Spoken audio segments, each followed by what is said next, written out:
This series, we're getting ready for our final game of the day, and first game going over to Huma after a fairly long one. But I mean, the plan was there. It was just like, we just want to scale up. We want to actually go cool on our AD carry and just farm to the point where we can just take them out. No cull on the AD carry. No, well, no, it's fine. It actually wasn't too bad. Yeah. You tilted me when I go into the break, and you won't know. I've been looking for my pen. And then I look at him. What are you trying to do? Cosplay Edward Scissorhands? That's the Wolverine, man. God, just because you went to see Deadpool yesterday doesn't mean you have to. Anyway, I'm tilted off that. I was like, I'm ready to write down picks and bans when we get there. No, not happening. But, you know, we have got a few moments before we get into picks and bans. And we want to take another look at some of the plays from that game, specifically one of the teleport plays that we saw from Copenhagen Wolves. This was Wicked's teleport play mid lane after the rest of the Wolves got engaged upon. So this was Soren getting engaged upon by Huma. Looked to be a good engage from Huma at this point, especially with Godbro going in here.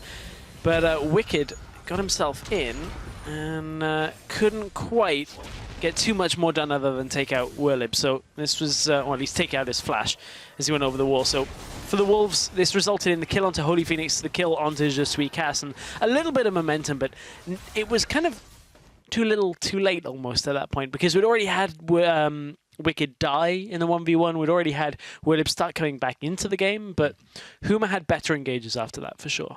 Huma had better engages and they had good decision-making, snap decision-making, because we had Wicked in the top lane. He was actually pushing... He was actually pushing away. Reclaimed. He was pushing in the top lane, and they had to make that engage happen, the 5 versus 4, and he pulled the trigger on Malphite. And we're going to see that in this replay. It was just good by Whirlib, flash into ultimate. This is just a beautiful engage. Like, ult into LeBlanc, into Gragas. It's just like, whew. Not... I mean... I would say that's not exactly the most difficult of engages to hit, right, but the coordination to layer them all onto multiple targets is the real skill there. Yeah. I feel a lot safer with my pen back. No, You've been waving pens in front of me, and...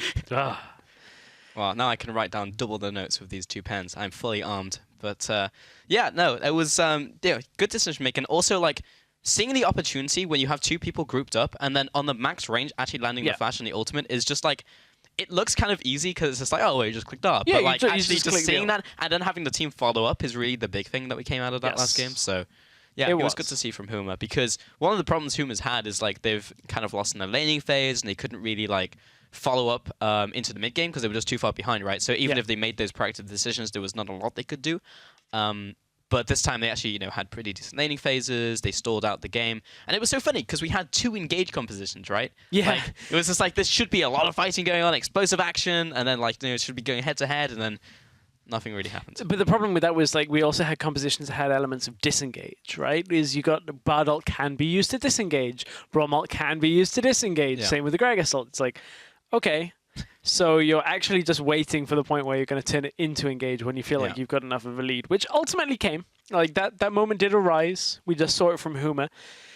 I'm kind of happy to see Huma putting Whirlib and having on something that isn't a carry and having success. The problem was Whirlib kind of ended up falling so far behind. It's good that they can rely then on Holy Phoenix to shut down whoever is getting ahead from the Wolves, as we just saw in that game. So maybe we'll see the same again. Maybe we'll see a triple carry setup. But I'm looking forward to this next game. And they've kind of been taking turns, right? Because like last week we saw Godbro on the facilitators. This time we saw Whirlib doing it. So I like the fact that like all of their carries can play something a little more supporty, so the rest of the team can shine. Next we just need to see Holy Phoenix pick up an Ashe now and then be like, look guys, I'm helping.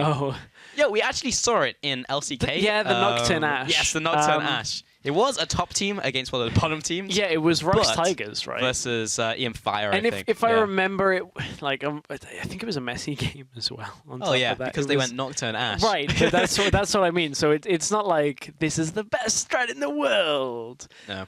That's what you do when you want to try something against like in a game that you know you're probably going to win just on like mechanical skill, and when you get into the mid game. So I kind of I don't want to say I don't want to wash over our first series of the day too much.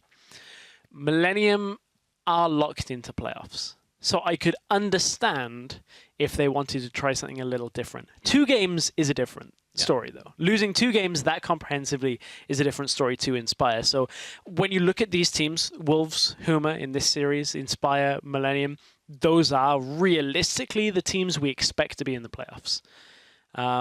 SK did just get 3 points. They could sneak their way into some of the lower spots of playoffs. Yeah.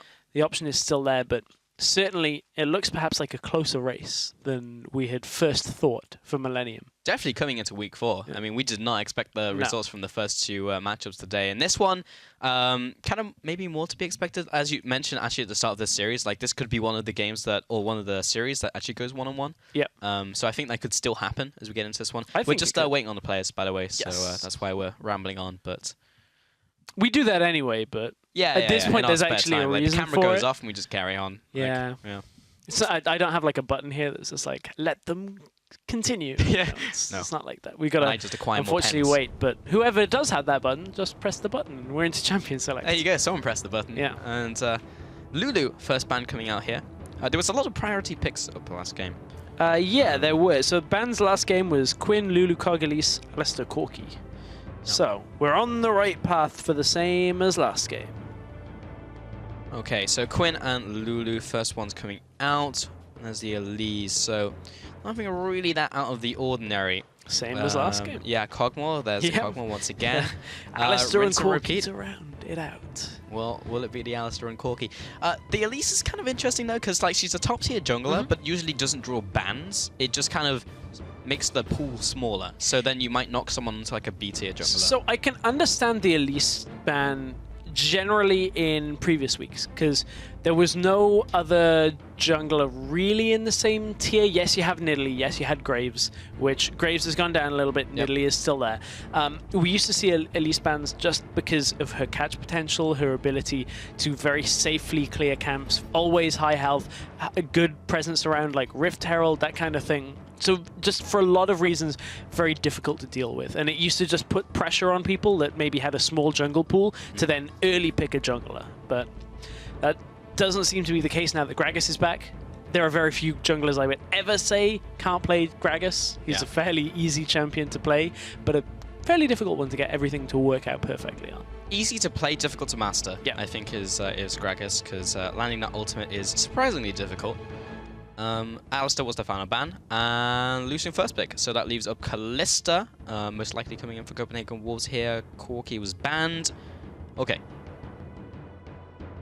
I feel like we're in some kind of like horror movie or something with this more music. Like a war film. Oh, like we were getting ready for battle here. There was some really high-pitched strings a couple of seconds ago. It was like, I've just not heard this music before. No, I mean, it doesn't look like a horror film so far. I mean, the picks and bans are okay. It turned into it for Wolves last game. Yeah. With having such a good lead, and then the Fiora incident happened. I guess the Malphite was like a jump scare. I mean, okay. Fiora. I don't know whether we'll see it again. Right now we've got the Lucian locked in, so.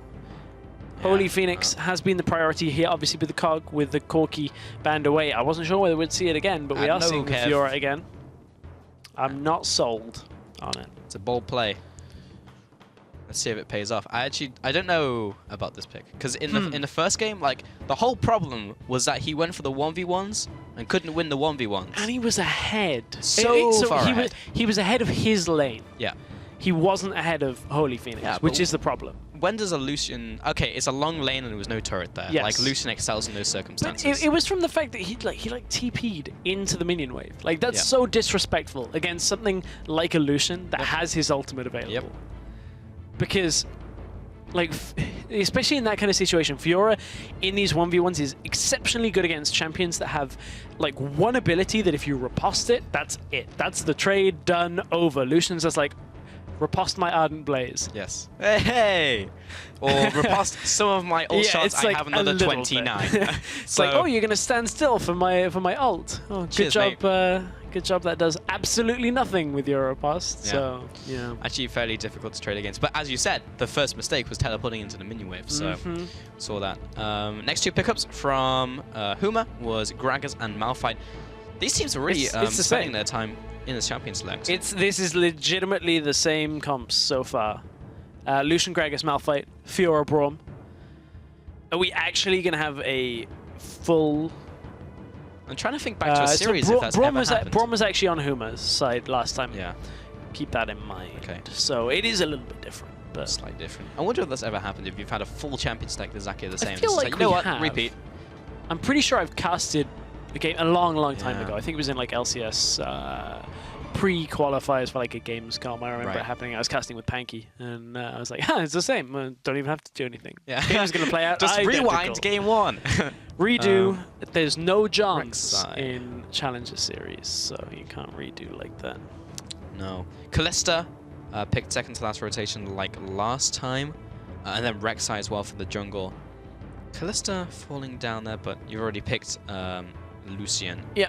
I mean, that's the thing. There's no pacing on this that Kalista would have been needed in any earlier rotation. And you want counter pick on mid lane, so unless you're Vitality and you want to run Lucian top lane, that could have been the ultimate bait.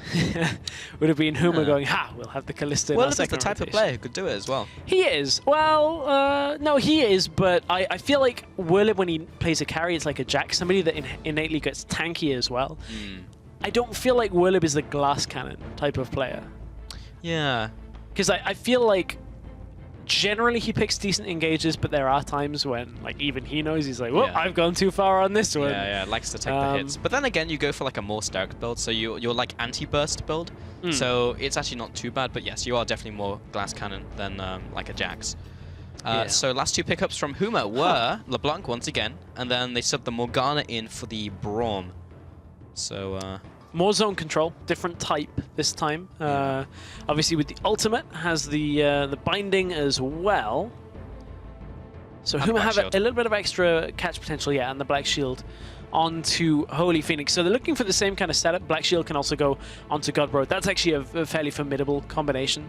Very difficult to stop a LeBlanc going in for just damage and to lock the chains before popping that Black Shield. So it's a decent setup. It is a decent setup.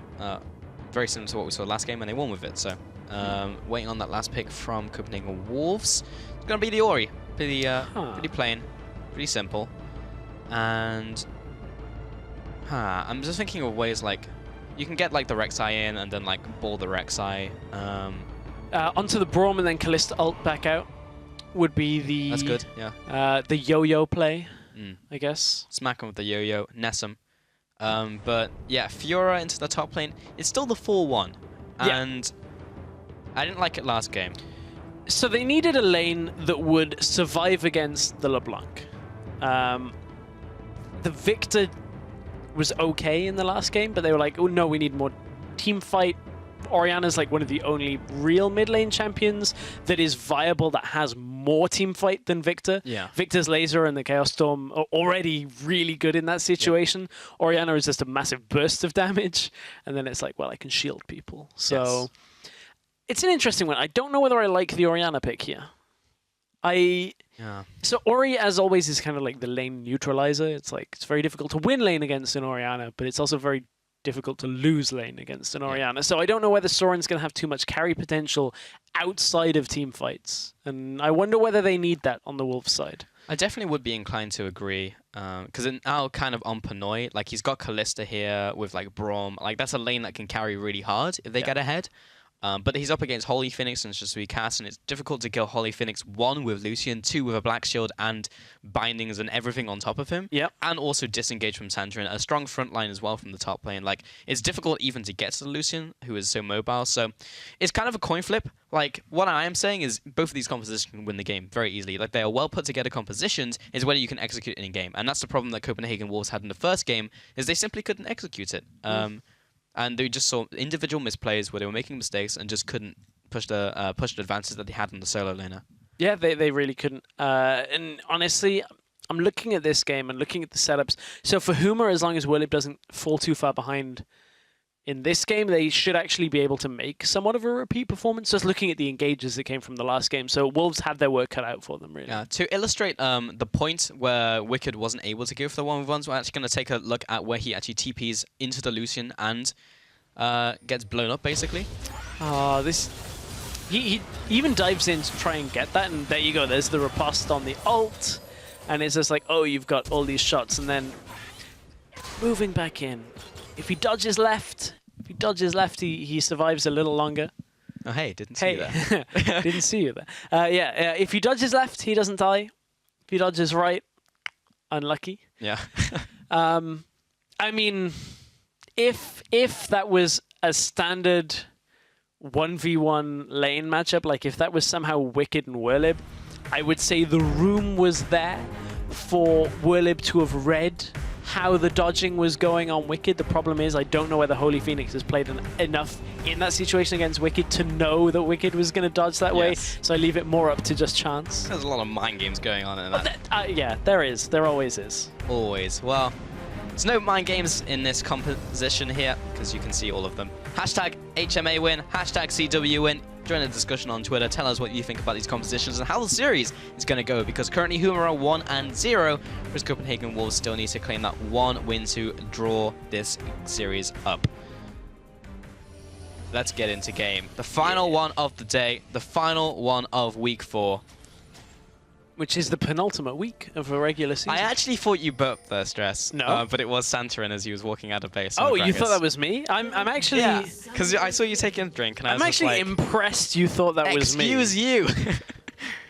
No, it was Gragas. Well, at least now I know I can just do them and be like, it was Gragas, it was Gragas! It's like, mate, he's dead. 30 seconds For one time. Hey, you know that interesting conversation? Well, the conversation with... dodging patterns is actually fairly interesting. Yeah. It's something that some teams actually did invest resources in. I would imagine there are a couple that are still doing it. But just tracking players, seeing how they dodge. Because there's subconscious tendencies that a lot of players will have to always dodge skill shots the same way. Yep. Some players are incredibly easy to read. You'll have noticed sometimes if you watch high-level solo queue that, I don't know, so like especially supports, I think is the most prevalent in when you look at hook patterns, that kind of thing. It's really interesting, actually. It's something Crepo talks about a fair amount when we're just talking about different players, about when he used to play. Really interesting topic that really is just something people don't think about. And it's really important. Oh, yeah. One, if you can get in the head of your opponent, like, if you start reading them on every single, like, skill shot, it's really big. It's like, how is he doing this? How is he predicting me every single time? But often there are those subconscious tendencies, as you were talking about. So, very interesting topic. It's difficult to see on the fly during a game like this, but you have to study, like, play patterns over multiple games. You have to look at specific players, how they work in certain matchups. But no, it is very cool to think about. Cuss took a lot of damage off that. He did. That Crook hit him once more than he really wanted to. Which is a lot when you're a support. It is, just like, Crook hits like a truck. Uh-oh. Cuss. Oh, good binding, though. Denies nice. the follow-up engage onto just Weecast. That was a bit of a tentative moment there. Could have gone badly, but nevertheless, the level 2 has gone on to the Copenhagen Wolves bottom lane already. So, this is kind of what we were expecting to see in the last game. Wicked 1v1 up against Whirlib. Now Malphite just has to, be in the lane as a presence. It stops Fiora from farming quite so easily. Yes, Wicked is putting damage down onto Whirlib, but look at how Wicked is prioritizing auto-attacking Whirlib over farming, over stepping into the minion wave to actually clear it. Now he goes to clear while he can, and it just means that there's trading back and forth constantly. And Whirlib is just happy to just smack some minions down for a while and be ahead on CS, whereas Wicked is trying desperately to chip away at the rock. Well, he's burnt all of the flask stacks. I just have to see whether it's worth it, because I believe Wicked's done the same. Yeah, he's he used has. all of his. And he hasn't been farming, whereas Whirlib has been prioritizing one, trading back onto Wicked when he's going through the minions, and also going onto the minions themselves and picking up the CS. So we have to see over the next, like, 20-30 seconds whether it was the right play. Well, the next step of this is that Whirlib has burned through his mana, Wicked hasn't burned through his mana, and that is when it kind of starts trading. Is, have you been trading mana effectively for CS, or for health and health potions, the effective health of the lane? Whirlib is way up on CS right now, as you'd kind of expect, but has been at the cost of his mana at the same time. So if Wicked can capitalize on that, if Whirlib doesn't recall and teleport back top lane, there is a potential for him to come out ahead in this lane, but it's a tough one for Fiora into Malphite this early. Yeah, really difficult. Malphite definitely gets the short end of that stick in the top lane. Originally, when we saw Fiora of the rework, some people were actually speculating that Malphite would be a good pick into Fiora because you throw out the cheese wheel, you get the extra movement speed, and then you just kind of kite her around. But then, as people played it more, people realized that with Fiora, you can't have the Silence Shard up all the time. You actually run out of mana even with Corrupting Potion, and then Fiora just does more damage than you and pokes you out. So that's what we're seeing in lane. Yes, although I still maintain it's a fine lane. It's fine, but it's not one that Malphite wins. No. Then again, Malphite very rarely actually wins outwardly, if that makes sense. We talked about him being a containment, so against the likes of Irelia, sure, like it's just a farm lane. You neutralize a lane. Malphite is the Orianna of top lane. You neutralize a lot of lanes. Some lanes you lose. Malphite into Rumble is not a lane, but it's a fun one. I remember people trying to play that in like Season 3, Season 4. Yeah. Not good. Oh. Well, into the mid lane. Again, this is the Orianna of Oriannas in mid lane. The Orianna of mid lane. Funnily enough, Orianna. Okay, Troven is good to go. This goes into his jungle. Top lane, first item pickaxe. Okay. So he's going obviously towards Titanic Hydra or Ravenous Hydra, but the pickaxe is an interesting one because it's extra damage and trying to itemize before Whirlwind gets armor in top lane. But sometimes or most of the time, you actually go towards the Tiamat so you can get all of the auto attacks in your single combo. So yeah, it's just interesting he's gone for the pickaxe on his first back. Yeah, I mean, he doesn't have the money to get the full Tiamat, so he's got to sit there and make sure he can just farm up. Wicked not wanting to kind of overextend himself, push his limits too far. So is just going to sit on that component so far and then play the waiting game and get it a little bit later. Indeed. Will take damage though because of it. There's the result. You can see Whirlib on the other side is like, I've got a Ruby Crystal at my passive. Good luck with that. Yeah, because this is... Okay, that was one of the problems with going for, like, pickaxe over the tankier stats you get on the route. So, like, go for Ruby Crystal, etc. Oh, ultimate onto Godbro, but he's out of mana, so he's just trying to poke him out. Yeah, it was also the minion wave as well that he was trying to clear out, but he was just going back, so... Yes, exactly. Go. He was just trying to farm out the wave and make sure that he could hold the wave in place. So Nuxalot and Troven are in that bottom side jungle right now and just fishing around for Je Suis Cass and the jungler Santorin. So at this point, very slow-paced game to begin this one. We are expecting a bit of a farm fest in the top lane, and Je Suis Cass. Still Nuxalot support fight in the bottom side. However, the ultimate has been used by Wicked onto Whirlib, going aggressive. Yep. No longer a farm fest. Whirlib will be jumping away with his ultimate and survives to live another day. Wicked with his ultimate there, so it will be backing off. Will be backing away. Again, the mana on Whirlib has gone, so results in a situation where he just can't really do too much. Has to back himself away. Uses that ultimate for it. They trade ult for ult. Troven, on the other hand, is going aggressive himself. You can see Soren has positioned himself on the lower side of mid lane, so knows that he can cover for Troven if Godbro starts coming aggressively through. Godbro is actually looking for his blue timing here anyway, so not really anything to happen in this setup. You turncoats. 83% now over to Huma. It's that autocorrect, I'm telling you. Oh, yeah. Okay, no problem. Santorin in the top lane is going to be taking away this pink ward. Got it. 30 gold in the bank. We joke about it sometimes, but 30 gold is actually a lot. Like, that's just under half of a pink ward's cost. So it is a lot of gold that goes over if you manage to secure it. And it's also good when you actually have more than one pink ward in your inventory, because you can only have one up at a time. You can place one down as yours is being killed and deny the gold. That's always funny. Yeah. It's just like you wait until they're on one more auto attack, and then you go... The dream scenario is doing that to a Graves. Yeah, because he reloads twice, goes for the last one as he's reloading, you can place the other one. Or Jhin. Just as he's ready to reload. Oh, I'm sad we haven't seen Jhin in Europe. I know. Yet. I felt like we would at least see some of these challenger players pick him up. Yeah, I thought we'd see one, but then we haven't really got any Jhin one tricks here. No. Or any like Jhin spamming players. Like Sneaky in NA played a lot of Jhin. Ooh. just whistles past Sunuk's a lot. Yeah, Jin is an interesting one. Like, that was actually a really funny game, because it opens up with him just walking into lane and instantly dying. It's always good when that happens. But Immortals Cloud9, what a game. With so much action. It wasn't a tactically sound game, but it was a very exciting one.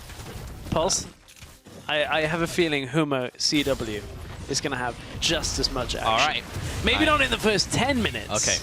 Maybe not in the first 20 minutes. It's a dangerous prediction, Stress. We've been unlucky on predictions today. I know. It was more of a sarcastic, rhetorical one, because we're 10 minutes in and there's been almost not even a gank. There has been Soren being caught out. He's out. He doesn't have extra damage from the rest of his combo. It did have Ignite, so Soren has to be aware of that over the next couple seconds, because the combo will be up from Godbro fairly soon.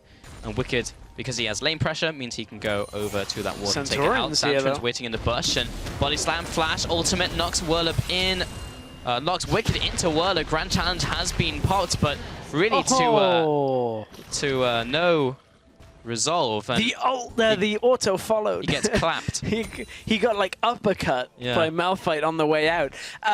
Really kind of interesting sequence there.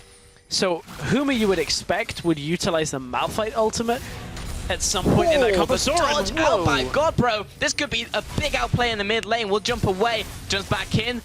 Flash, Ignite. Oh, he didn't get him. Godbro could be in trouble now. Lower mana. He's lower mana, doesn't have his distortions. Flash, knock up. Trovan, will we pick the right one? He has done it so far. Mini auto is following afterwards. He shoots. Jump back. He scores! Goal!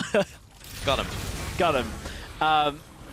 So, what were we talking about? There was a lot of interesting little things at this point. So, top lane. Santorin and Whirlip. You're expecting the Malphite ult to come, and so is Wicked. Wicked sat there like, I'm waiting, because he wants to riposte the ult.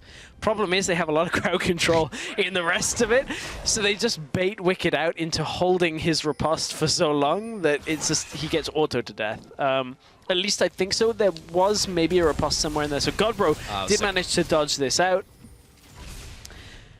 Unfortunately, just one auto shy.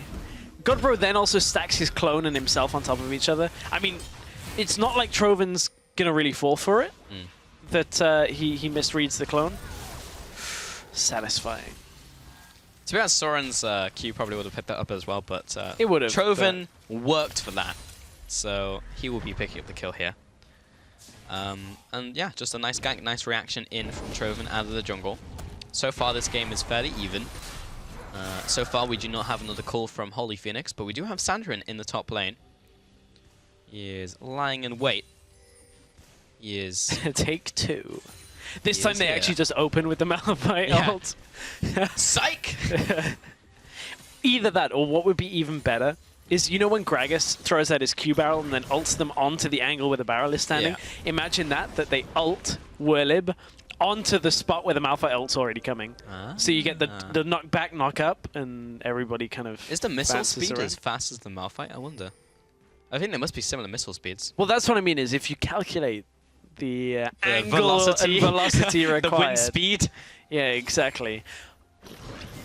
This has been a long time coming. Oh, in they go. Wicked was not expecting to be in the bush. Grand Challenge once again trying to get a little bit of healing out here, but there's the ultimate from both players. They basically did that. Assist came with the wall there. Also, stacking it works because they got dodge when they're knocked up or knocked back. So. Well, that's what I was saying. Is imagine if they did that like in an open environment, where it's like you perfectly read the angle. That would be sick. That would be. I mean, that was good enough. I'll take that. Yeah, it was still a kill in the 1-0, but that was very patient. That was knowledge that Wicked would go for that next minion wave. So it's like, I wonder where top lane's been. He hasn't been here for a while. Maybe he went AFK. Oh, not only that, but it's like, oh, I haven't seen jungle in a while as well. Like, two people are off the map and we have jungle in the Rift Herald. Like, I wonder where he could be. Well, the more I think about that, the actually more surprised I am that Wicked got caught out by that. No! Oh, Santorin. I think that was like 6 HP away from being Trovan's, but unfortunate. He did, however, get the Razor Sharp buff because he smited first, so... I love doing that. It's like, I can't get this, but I'm getting the buff. Yes. Which could result in a ward taken, which could result in a kill later down the line. So, ripple effects. Yeah. Hashtag ripple effects. It all stacks up. Ooh. Worlib has gone for Iceborne Gauntlet, by the way, which... us in Europe, we believe is kind of quite good because you just do so much damage. Like you jump on someone, you clap them.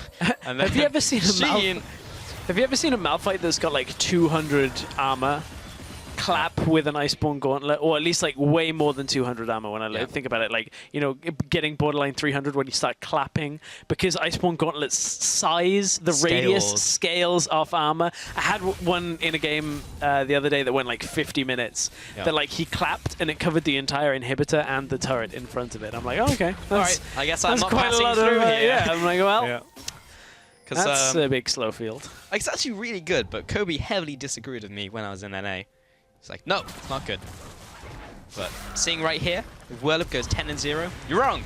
But just Recast jumping in here, there's the ultimate, and Worlib pops the ultimate. Look at the Iceborne Gauntlet damage, and that will be the 2-0 over to Huma. What is this personal vendetta that you've come out with? A good play by Huma, nevertheless. Coming out with a teleport play bot lane. I mean, this was what Huma were looking to do last game, but they ended up getting put behind on their engage from Worlib, so they had to wait until later into the game to actually make those kind of plays. They ended up being able to get them. That results in the tower being pushed, kills.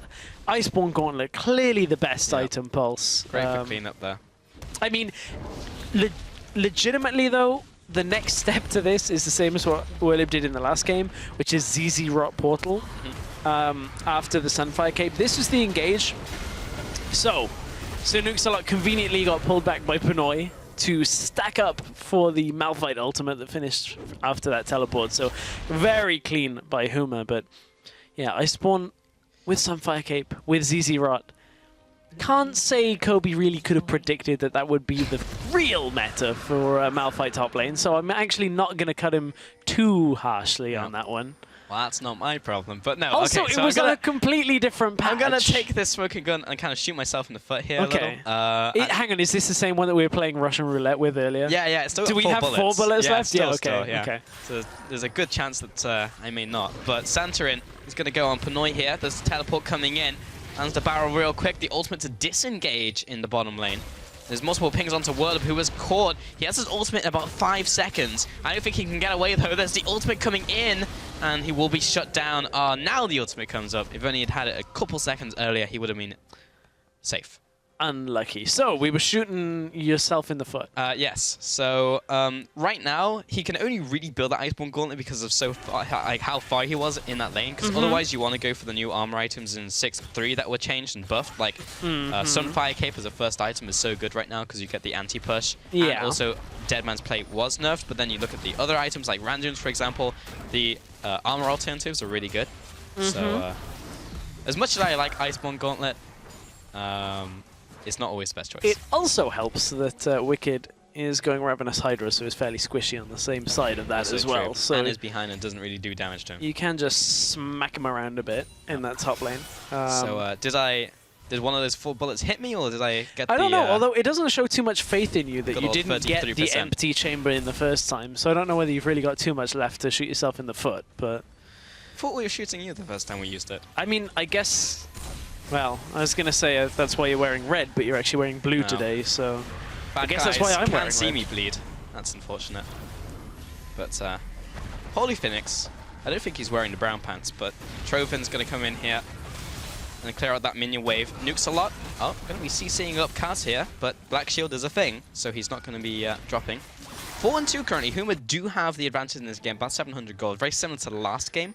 Worlib roaming up. Here comes the passive pressure that is a Malphite with his ultimate available. Just walks up and everybody walks away from him. Oh, he's spotted a pink ward, so he's going to be taking care of this real quick. And now he is on the hunt. Shard of the Monolith, looking for some squishy humans. Oh, Santorin jumps in. Ultimate to disengage. Troven coming in. He's kind of by himself, being chased into the bush. Nice. Blue Trinket will keep vision. Holy Phoenix dodging and diving around this fight. The jump in from Godbro will be saved by Fate's Call. Ultimate onto Holy Phoenix.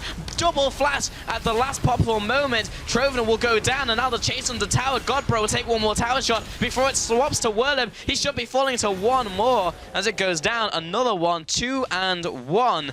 And Huma still get the advantage in that trade. Yeah, in that trade, Huma managing to get a good few kills. Ended up being 3 and 1 because Pinoy fell very early on in that fight. They got another 2 to follow it up, but this was the beginning of the engage once again. You can see here, look at the positioning from Holy Phoenix as he's going forward. So Santorin, I feel like actually it was a misclick there. I don't think he wanted to disengage. I think he wanted to blast the rest of the Wolves into Godbro and Holy Phoenix, and then Holy Phoenix has to kite around because of that to adjust in the fight. Manages to get himself away from this engage, but in comes the unstoppable force from Whirlib. Whirlib is fine to trade his life at the end of this fight. Doesn't really have that big an impact once it's all said and done, and then Wicked was enough to hold the push for them. And it's going to result in another push soon onto mid lane, but Whirlib was, Wicked was high enough health. Nobody really wants to trade against the Fiora. Indeed-a-doodle. However, maybe Holy Phoenix as well, because he went second item, Phantom Dancer. Cole? Oh. No Cole. But Phantom Dancer. So actually synergizes one very well with the Essence Tree. We usually don't see it as a second item because you like to go Rapid Fire Cannon. But because he's going in the side lane and from game 1, knows he can duel Wicked in a Lucian Fiora matchup. So he's gone for this one, which will reduce the damage by 12%, meaning that Wicked will find it very difficult to 1v1 him in the top lane. I'm sad we've still got no Dusk Blades anywhere on that. Well, we've not had any mid laners today. And we've had no champion to really utilize it. So. Yeah, it's sad. Feels bad, man. Yeah, because what do we have? I mean, Zed got banned multiple times, and we know Suno was practicing it, but it got banned away from him. So, and then Talon, no real big Talon players here from like Pocket Picks or players who used to play him. Kha'Zix, no one's really picked him up, even though he got buffed multiple times. I actually think this is going to be a sleeper OP, pick. Man. Yeah.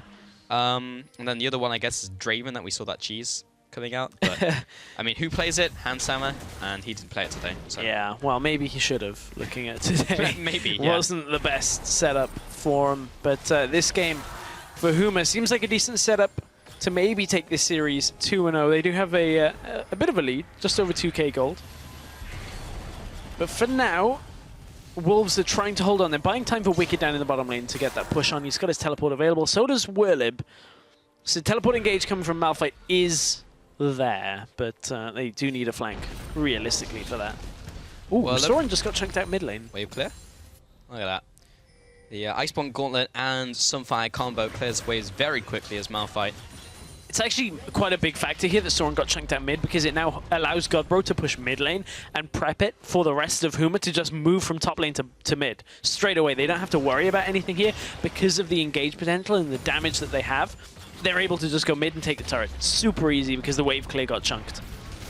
Yeah, Copenhagen Wolves literally can't react. They can clear out this next minion wave, which will mean the inner won't go down. Wicked is now rotating in from the sidelines. He may be caught out by stack in the jungle, possibly. Whirlib has his teleport and his ultimate. Godbro just uses Mimic to clear the minion wave, though, so it doesn't look like Huma are looking for the fight within the next 10 to 15 seconds. Dragon is alive, so Huma may be looking for that as the next objective and should be able to secure this blue on the way out. Holy Phoenix also very aggressive E, and will be spited away by Troven, who gets there just in time. But that does, however, mean that Dragon will be going over to Huma. This will be the second one of the game. Not too impactful right now. Second one on the new patch is a dot, but it scales with levels. So at this point in the game, it's actually not that much. When you get later into the game, it's just over 100 damage as a dot. So good for chipping. Yes, it is. And that's on towers. Indeed. Yes. So it's not a dot on champions, but it means if you ever get Dragon 5, you walk up to a tower, look at it, and it just sets on fire. Yep. And just kind of like falls over. Yep. So we are yet to have seen that. This is the first real competitive game in the West on 6.3. It probably was one somewhere this morning, somewhere they played. There are so many games right now going on, like whether it's you know, the likes of the major regions like LCK, LPL. Then you've got like LMS is included in that as well. You've got like LJL, OCE, OPL. Like, OPL. Like, there is a lot of League of Legends, of course, CBLOL. I'm trying to list them all so that I don't get tweets from viewers of one of these regions that are like, this is the best, why didn't you mention it? So we'll get into like LPV, UK Premiership, like... There we go. I think that's even just enough options. Okay, we've proven the point. I think you're safe. Okay, Holy Phoenix now closing in from the bottom side. Soren is going to be moving up to the top side, but Sweet Cats may have locked him down to Soul Shackles. Holy Phoenix, meanwhile, on the backside, is blowing people up. He gets a kill onto Soren, and then, meanwhile, Godbro is just leading Wicked around on a leash, but he will riposte it up. Sir Nukesalot, just Sweet Cats and Santrin with Holy Phoenix are closing in, and they get the kill. Concussive Blows eventually gets there. The slam, bam, down goes Wicked.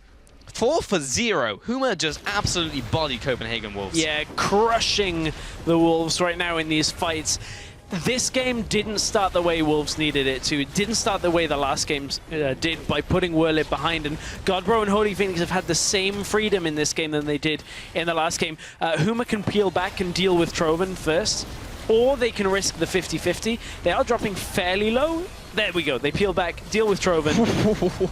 He started tunneling towards it. He did. He started, but unlike Mastermind, he did not finish at that point and got blown up before the tunnel. And that was the end of that. That's the end of that chapter. Because Huma right now, this was the fight once again. Godbro not quite having the complete domination over Soren when it comes to being able to blow him up in one combination, but it's enough for the rest of the team just to knock him down at this point. And Godbro even being able to run Wicked around in the side of this fight as the rest of Huma just dealt with the remaining stragglers from Wolves. Yeah, Godbro actually just pretty much 1v1'd Wicked. Yep. Wicked has been getting 1v1'd a lot this series. Which is really an issue when you pick a full 1 setup, and you have to be very competent. Because they first rotated it twice.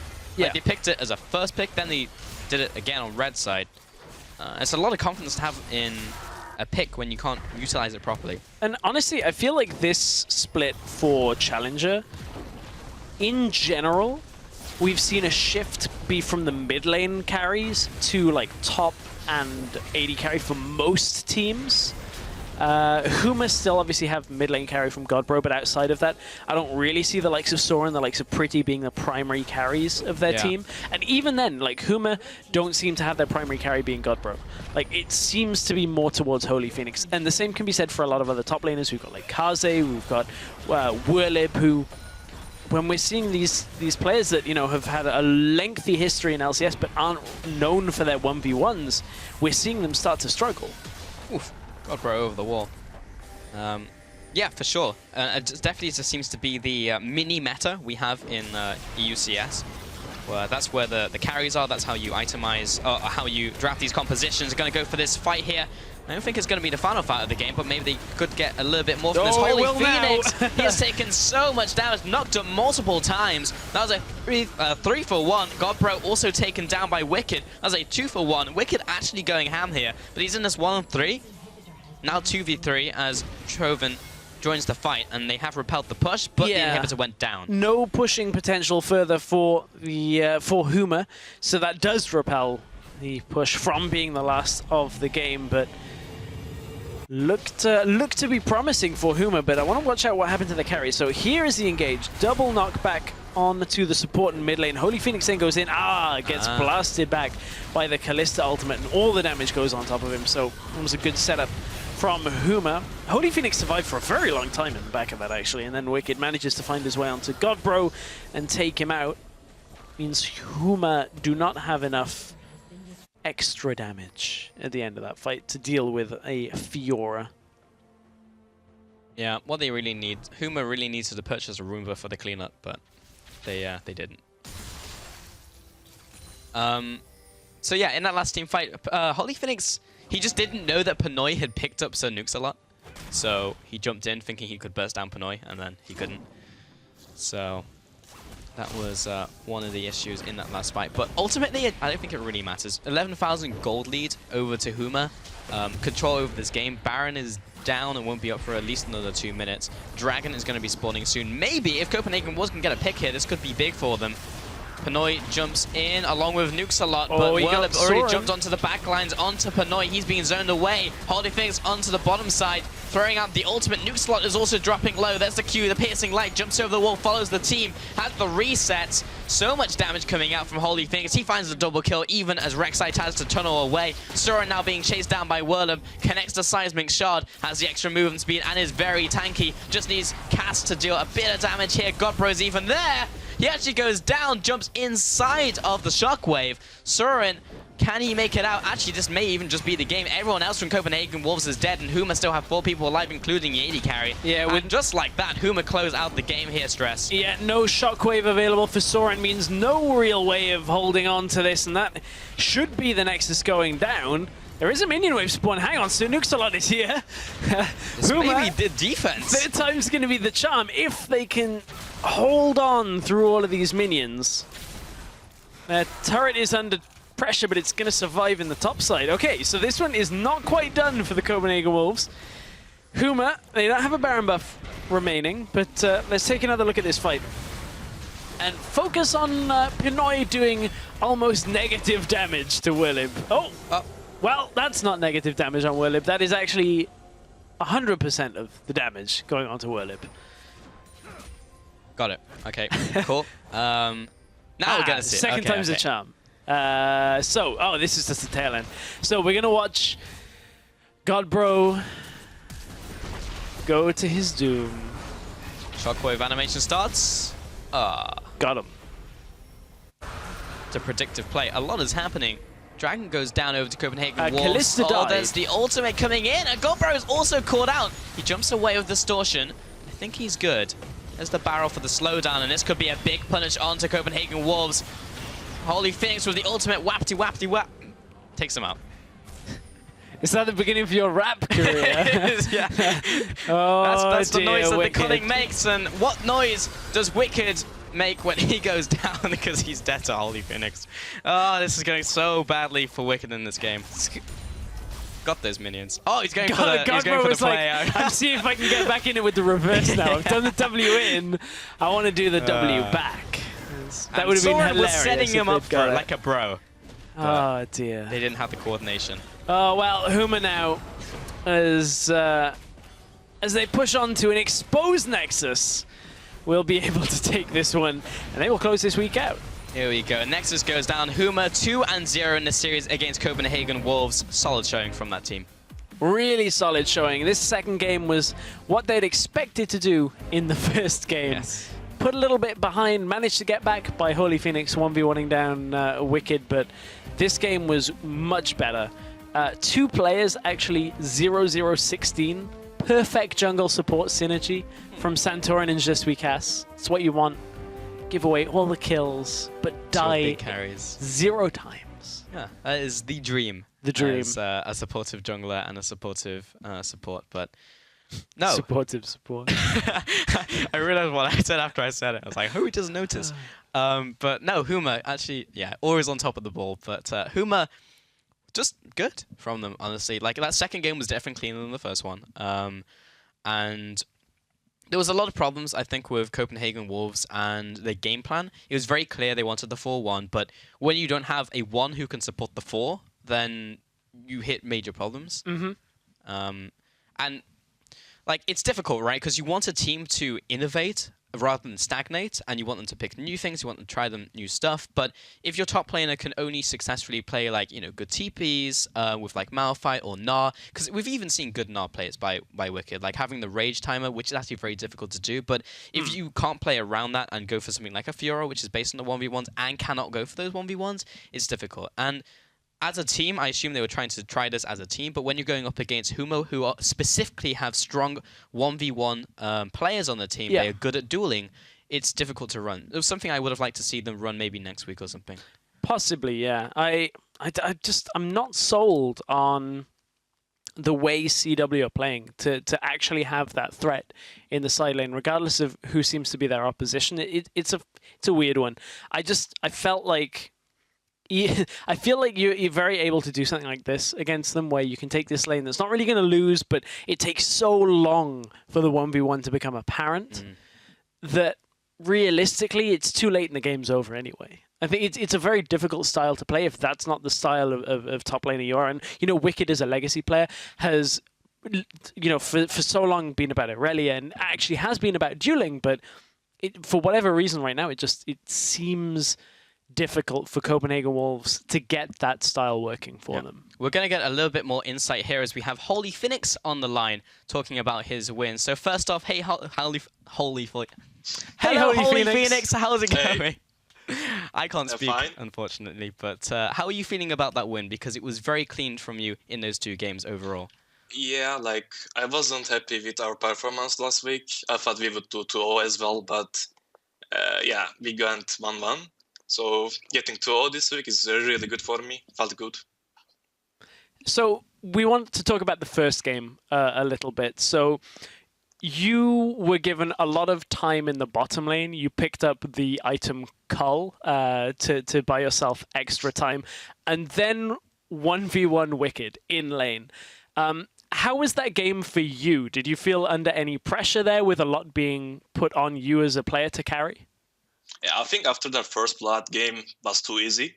Because when I got Cull plus first blood, it's 850 gold plus, which was really good. And I get the solo experience, solo gold, which was really good. And I knew that I would carry and do a lot of damage that game. And Pino felt behind in the late game, especially. It was 100 CS. And in the DPS wise, I was doing 2 times more damage than him. And yeah, it was, I could say, easy game, honestly. For me at least. It was very clean. In that first game specifically, in terms of you being a carry, you guys drafted, Whirlib going onto a tank to facilitate the rest of the team, where you had a carry in the mid lane and a carry and AD carry. Was that to do with your prep coming into this week? Because it always feels like every week you have someone who's playing the support the rest of the team character, and then you have 2 other carries. Is that what you drafted this week and went in thinking about? Yeah, pretty much. That is Malphite in this meta is really good because you see they pick Kalista and AD jungler and AD top lane. And when you pick Malphite, they can't do anything. He can just tank front line, and Gragas after the buffs are really good right now. So they both can super hard engage, and they can tank a lot of damage, and they actually can do damage. So I think Gragas and Malphite was really good, and we practiced a lot this week, these 2. And it felt good, even though you're behind, you can always engage on them, hard engage on them, pick their carries up, burst them down, then win the team fight and go for the objectives. Very interesting with the Malphite pick. It's something we've discussed a fair amount ourselves. Too, with regards to the Challenger Series as a whole, you guys played Millennium in week 1 and unfortunately weren't successful there, but you seem to have got better, especially this week. Where do you think you guys are right now in the Challenger Series standings? I would say second after Millennium.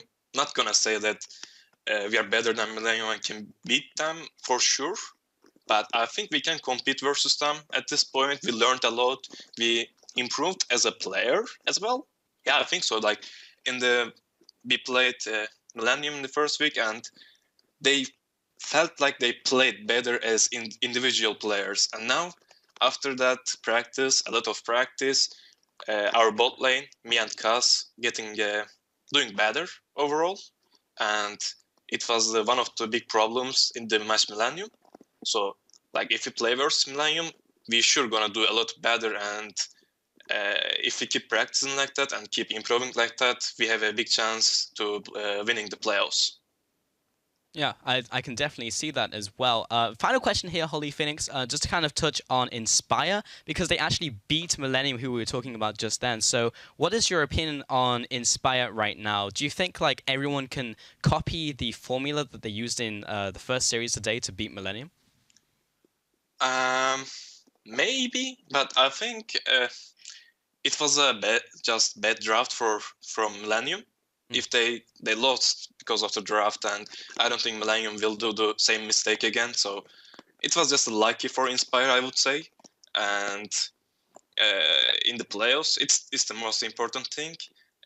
I'm sure that every team gonna draft well, and who is the better team gonna win. That won't be big draft differences in the pick-wise. So I don't think so. Okay, well, I absolutely agree with you there, Holly. Thank you very much for taking the time to talk to us today. Congratulations on the 2-0 week as well, and we will chat to you later. Yeah. So, yeah, I mean, pretty much confirms a lot of what we were thinking about. And it's interesting him touching on, like, Inspire versus Millennium. Because, yes, there were drafting mistakes, but they definitely made in-game mistakes as well. Yeah, and that's the thing is, like, I don't want to make excuses for Millennium in any respect, because the result on the day is as it is. Inspire did take the win. Millennium had locked their spot, and it was a drastically different Millennium than we've seen.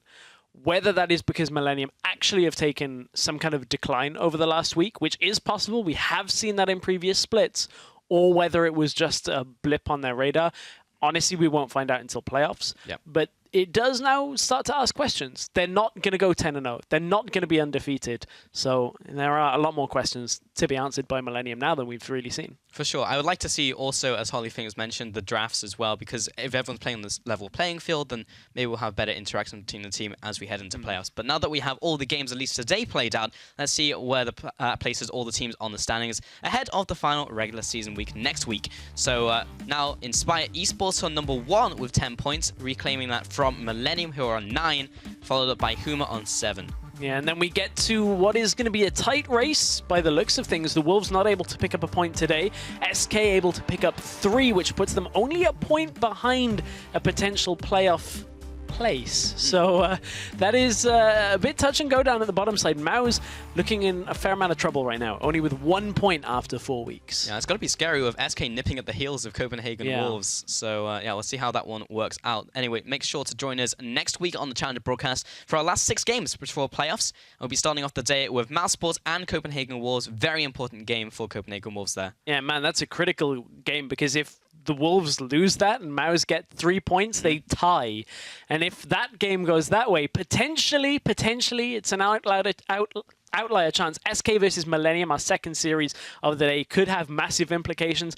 And then Huma versus Inspire. You just heard Holy Phoenix talking about how he feels like Huma are the second place team. Inspire right now are at the top of the table. So if they're second place, some moving around is going to happen next week. It's going to be super interesting. And as Deficio joined you today and had wrong predictions, Quickshot will join me for a little bit next week. You'll be in for one of the series as well, and we'll have to see whether Quickshot's any better at predicting as well. But I'll make some as well. If you want to make your own predictions, maybe take a look at the schedule, standings, anything to do with Challenger, head over to lolesports.com. You can find that and all of the leagues I was talking about before, or at least the major ones. At least the major ones. Anyway, tune in on Wednesday night, 5 p.m. PST, Thursday, or 2 p.m. CET for the latest episode of PTL. Then right after at 3 a.m. CET, the North American Challenger Series starts their penultimate regular season week, starting the day with third place Team Dragon Knights taking on first place Apex. And with that draws another week of Challenger to a close. So from myself, Stress, and the Challenger broadcast team, thank you, and Deficio, thank you for joining this evening, and we'll catch you again next week on Tuesday. See you then. Vision, that's 15 auto attacks. Millennium might be able to stop it though, because they're nearby. This could go quite badly. Kosku's getting chunked one up as well. That's a steal from Joko. Big ultimate in from Sartorius. This is getting messy very quickly. Warlight jumps onto Handsammer. Should be able to pick him up. Oh no, there's the shutdown onto Fiora. Kaze, double kill coming in from Handsammer. 4 for 1. Indifferent. Indifferent. Inspire Esports 2-0 over Millennium in week 4. Is looking for the flank here, activates that W, wants to go in a Vardax. Devastating charge onto Vardax, ultimate as well, but the Stand United's coming in, it may be in time, yes it is. Spirit's Refuge comes up, Doggo with the E, the flash, and the jump onto Nod. Yes, the package has been delivered. And with this win, with SK closing in and taking down the Nexus over Mousesports, Deficio is wrong. Just to rub it in, particularly a 1-1 series with 2 struggling teams face each other, it often becomes a very messy affair that can go either way, and he was right, he was half right.